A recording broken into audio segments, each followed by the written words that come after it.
Good morning! Nandito tayo sa taas. Pupunta tayo dun sa baba at sasakay tayo ng bus. Papuntang Cubao. Ayan, sa Guadalupe tayo. Ito naman sa kabila ay LRT. Ayan. Dito tayo diretso pababa para makasakay ng bus. Uy, ang gabi ka. 5:05 na ng umaga ngayon. Mahabang lakarin. Sakit sa binte. Hirap na hirap si Pure Health. Dami ng sasakyan, no? Dito tayo sasakay ng bus papuntang Cubao. Hulaan nyo kung saan kami pupunta. Madilim pa, oh. Dito tayo sa Guadalupe. Hindi pa matraffic, pero mamaya matraffic na yan. Ayan na, inaanap namin yung terminal kung saan kami makakasakay ng bus papuntang Pampanga. Ayan, 5:45. Naantok-antok na si Pure. Hahanap kami ng kape. Hindi pa kami nakakapag-almusal. Ang hirap sa bus, grabe. Punong-puno. Tayuan. Ano yan, Pure? Kumakain ka na. Kailangan namin ng kape para mainitan yung aming sikmura.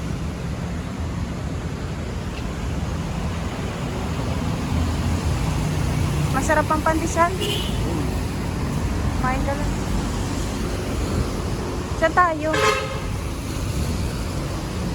Mahirap yung ano, hindi nasanay na mag-commute. Tapos, mahirap kung hindi mo rin alam kung saan ka sasakay. Pure. Sana. Uulan na naman po. Ayan, babalik kami doon kasi mali yung napuntahan natin na ano, bus station. Lumampas po tayo. Balik kami ngayon. Papunta kami Pampanga. Ayan, kay Dr. Laksamana. Habang nandito pa po tayo sa Maynila.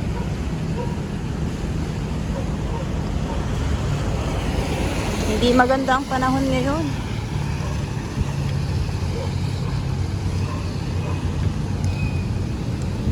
Ayan, nandito na kami sa Victory Liner. Nagbayad na kami ng ticket papuntang Pampanga. Ayan na. 6:30 raw ang biyahe. So 20 minutes pa dahil 6:10 pa lang ang 6:10 pa lang ngayon. Magkakape muna kami habang inaantay ang bus. 20 minutes pa naman. Ano ba yung tsura ko? Ayan na po. Nandito na kami sa bus. Ayan na, oh. Palabas na yung bus namin. Biyahe na po tayo. Si Pure natutulog. Ayan. 6:50 na ng umaga. Naku, ang traffic na. Uminit na. Kanina maulan.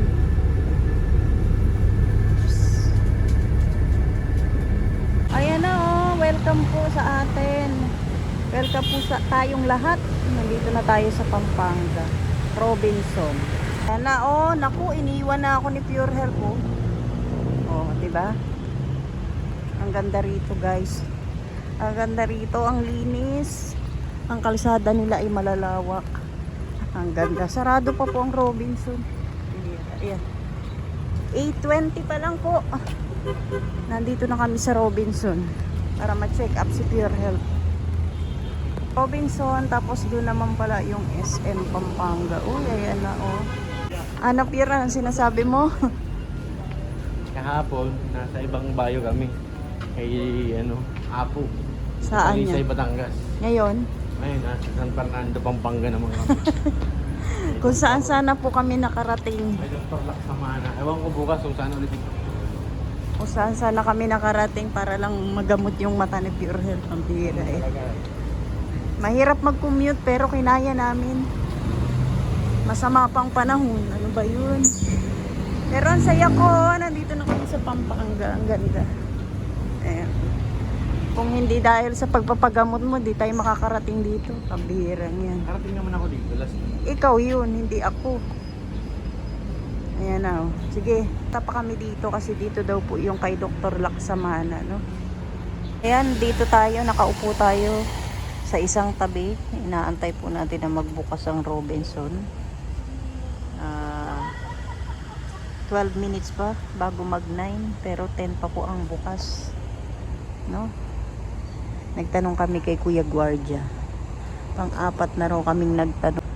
So waiting tayo dito. Upo lang tayo sa gilid.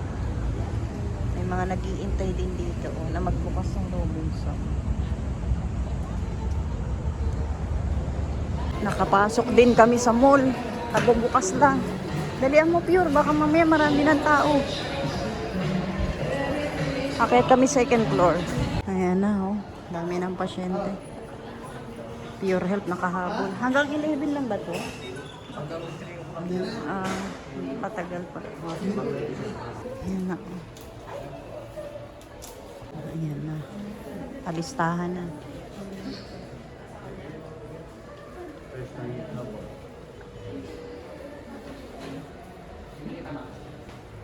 Ang dami ng pasyente. Oh, ayan na. Nakapalista na si Pure. Marami na agad pasyente. Uy, nakarating din tayo dito. Ano kayang sasabihin ni Doc kay Pure Health? Abangan. Panibagong doktor.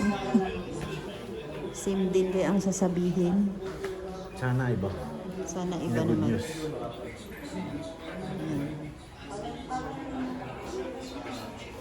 Ayan na, tapos na po si Pure Health. Nakausap niya na si Dr.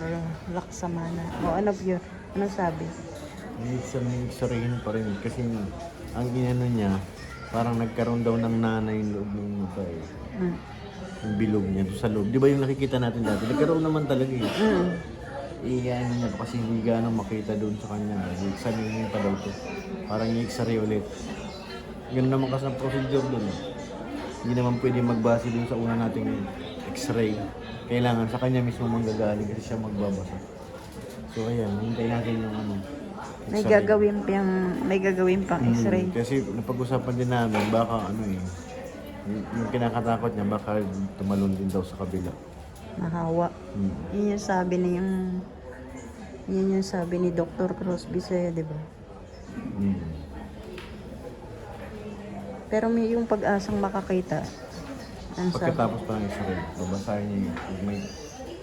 Pag na-x-ray, saka siya mag-ano kung anong gagawin pa. Kasi hindi na siya katarata na ano lang ay. Hindi simple ang kaso mo. Siguro nung una na ano, maga siya, di ba nakikita na may nana. Pero kasi hindi naman nila gagalawin din yun eh. Pag alam ko ang ng doktor, pag namamaga, hindi rin talaga nila gagalawin yun. Ang gagawin, di ba gano'n din naman ang ginagawa ng ano eh. Bigyan ka lang ng gamot para ano. Di ba nung nagpa-confine tayo sa hospital, siya rin naman ang sinasabi eh. Pina-impis muna bago mag-ano.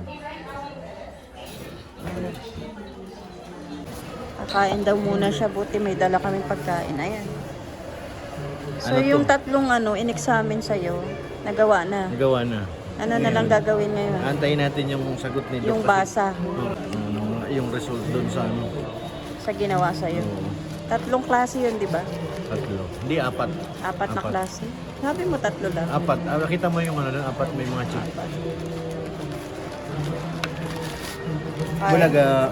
Ito yung kinain natin kanina natira. Hindi namin naubos. Buti Kain dinala na talaga natin. ako. Hiluhan ka na. Nahihilo ako, parang lumuluyan na Kain eh. ka na. Yung ano kasi, yung examination doon, yung malalakas yung ilaw. Pag dito tumatama, naglalabo talaga yung paningin ko. Sige na. Pati naglabo na rin dahil sa gutom.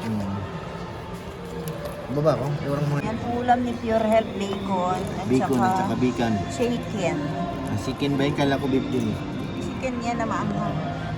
Sa kanya na lang po yan. Ako na lang maghahanap ng pagkain ko. Gutom na nanlalabo na raw yung paningin niya.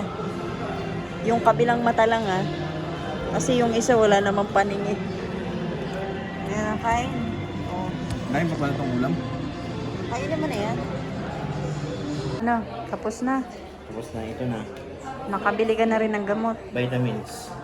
Vitamins para dun sa Vitamins kabila. sa mata. Para 1 maiwasan times yung a day, ano, oo. Dalawa yan. dalawang klase. Para malinawag ang ating eyes. Pang isang buwan ito, kada isang Oh. parang maintenance na rin to. Pero yung kabila mong mata, wala nang pag-asa. Wala na. Himala na lang talaga. Ano yung sabing himala na lang kasi kay Doc, wala na. Pang-limang doktor mo na to. Oo, pang ilang doktor, pang 5. Pan-lima. Pang 5 Wala na talaga. O, tara na, uwi na tayo. Himala na talaga ito yung inaantay natin dito. Ito na yung final. Yung himala. Ito na yung huli. Pang pinali niya na to. Pamasahin natin. Wala. Diet to Manila, Manila to diet, maglalakad na kami. Tara na. Pamasahin. Kakain tayo. Eh, ikaw pala lang na. kakain. Na kumain. Sumama ka doon sa labas. Tara na, kain tayo. Mang inasal. Gusto mo sa mga inasal. Kung gusto mo, sa kantin lang. So, ayan na. Kakain muna tayo. Tapos na po yung check up ni Pure Health. Pwede na kaming umuwi. Pero bago yun, kakain po muna tayo. Dito tayo sa Mang Inasal. Ayan. Ayan na. Ano na, Pure? Okay na? Satisfied na? Ito na daw ang ending ng kanyang pagpapacheck up sa kanyang mata. At least napunta tayo dito kay Dr. Laksamana, di ba? Kahit papano, lahat ng mga katanungan niya sa isip niya ay nasagot. Kaya sabi niya, satisfied na, uuwi na siya. Uuwi na siya na panatag ang isip. Kaya lang yung yung kabilang mata ay talagang never nang makakakita. Bulag na po talaga. Sinasabing himala na lang. Himala na lang ang ano. Bahala na daw ang Diyos kung makakakita pa siya o hindi. Ibabalik pa sa atin ang ating paningin. Pero binigyan siya ng vitamins kasi pwede ngang mahawa yung kabila, no? Binigyan siya ng vitamins para po maiwasan yun. So, alam mo nang gagawin kapag nangangating-ngati na, no? Yung kabila. Ibig sabihin daw, nahahawa na. So, yung binigay na vitamins para ma-avoid lang yung yung pagkahawa nung kabila. Huwag ka lang din umasa sa gamot. Kailangan din yung pahinga para maiwasan mo yun. Pero gutom na po ako. Wala pa rin po. Anong oras na, oh? 1:35 na ng hapon. Dumating tayo dito 8:20 lang ng umaga. Anong oras? 8:20. Na umaga. Oh, umaga. Pero at least uuwi tayong malinaw na lahat. No? Nakakapagod man ang biyahe, pero okay na po yan. At magastos. Kala ko uwi na tayong maglalakad eh. Bira yan. Maglalakad kami, ewan na lang. Kung kailan kami uuwi. Kailan kami makakarating ng Bicol. Bira yan. Nagastusan man, pero okay na, satisfied na po tayo. Ay, pambira. Maluwang ang Robinson dito, oh. At saka maganda yung ni doktor, no? Kumpleto sila, no? Pag pumunta ka rito, lahat ng kailangan gawin sa mata mo para maintindihan mo lahat ng nangyayari. Nandun lang. Nandun na lahat.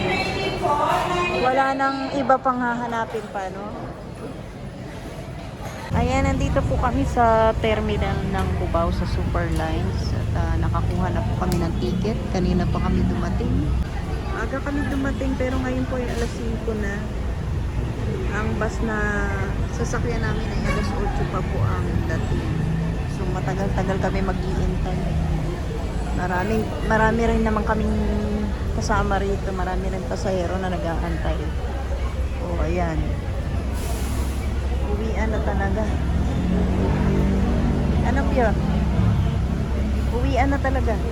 Uwian na to. Tapos na talaga ang mga dapat namin gawin dito. So uwi na kami. Tagal pa. 3 oras pa po kami mag-aantay. Ayan o, good morning. 5 minutes para mag alas 6. Ayan, nandito na tayo sa Daet. Sa Super Lines. Uwian na. Salamat po sa lahat ng manonood. Mabuhay po. God bless.